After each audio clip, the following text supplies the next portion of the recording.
काय करताय तुम्ही?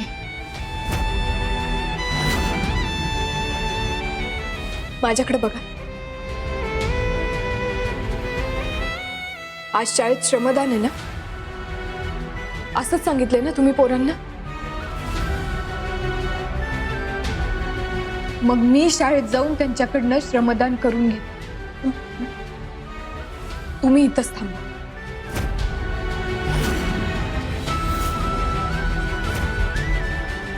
आता तुम्हाला आरामाची गरज आहे. तुम्ही नीट आराम करा.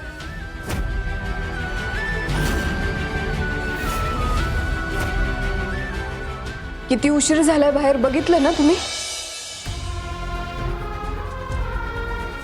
झोपा. जा.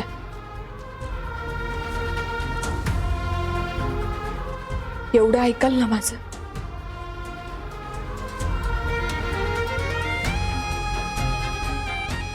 जा. दादा या भाऊ या.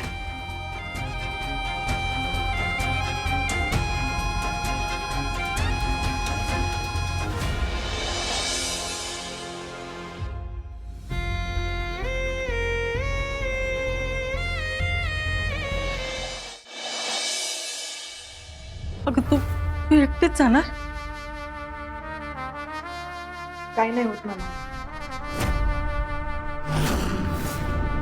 त्या सगळ्यांसाठी मी एकटीच पुरेशी आहे.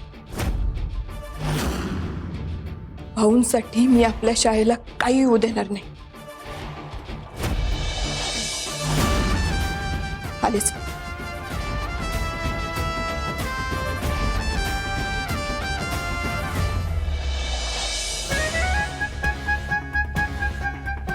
आत्ता सुद्धा या सह्या न करताच गेल्यात. जाऊ दे, खरं किती वेळ अजून करायच्या ठेवणार आहेत. आजच्या दिवसात मी यांच्याकडनं या डिवोर्स पेपरच्या सह्या घेतेच का नाही बघ.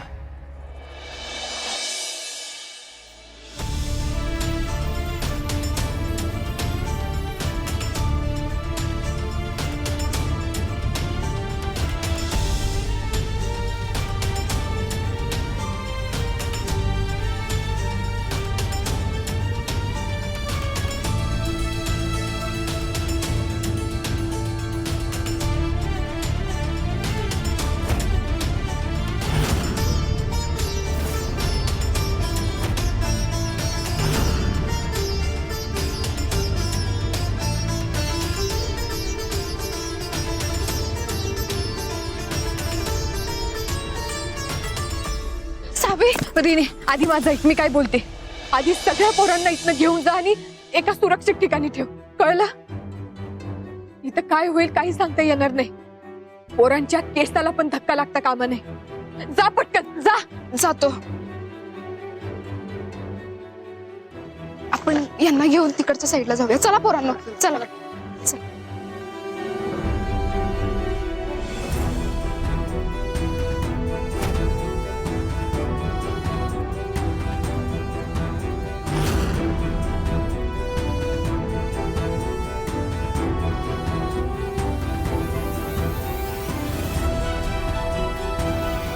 साविताई, हे काय?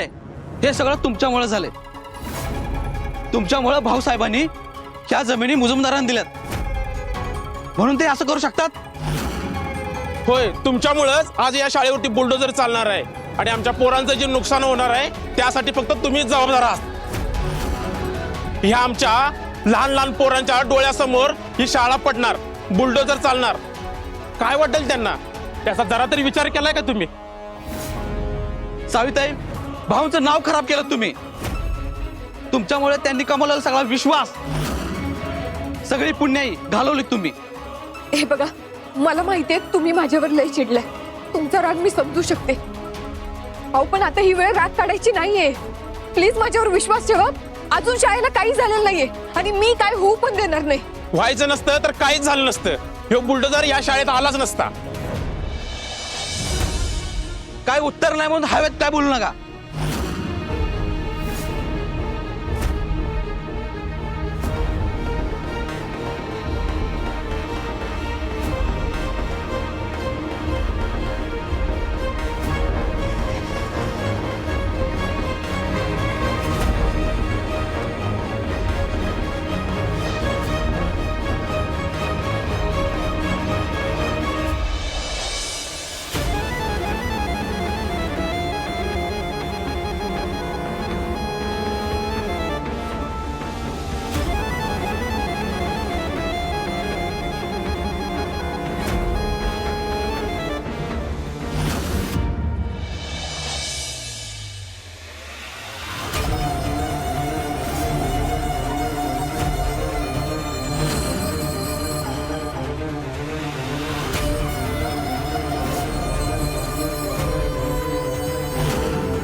सावी नाईक, आता कळेल तुला.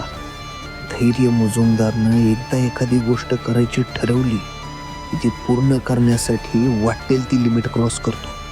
म्हणजे करायचं ते करतोच.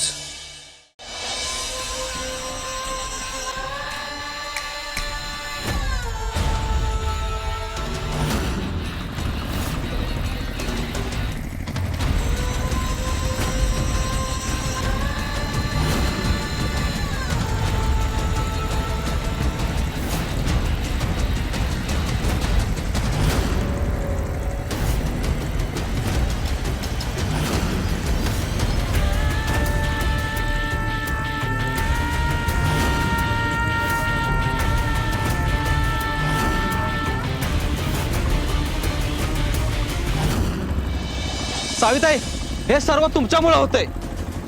तुमच्यामुळे शाळेला काय पण झालं ना, ही सर्वस्व तुमची जबाबदारी आहे. चला रे. ऐका ना माझं. अहो असं करू नका प्लीज, मी हात जोडते. अहो थांबा ना. अहो ऐकून तर घ्या. अहो असं करू नका प्लीज.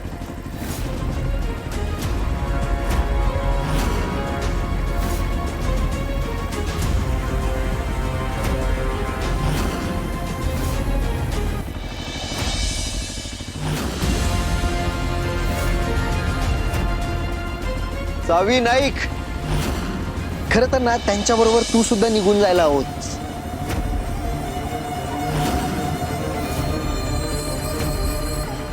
इथं थांबून काही उपयोग होणार नाहीये. ही जी शाळा आहे ना, ती वाचणार नाहीये.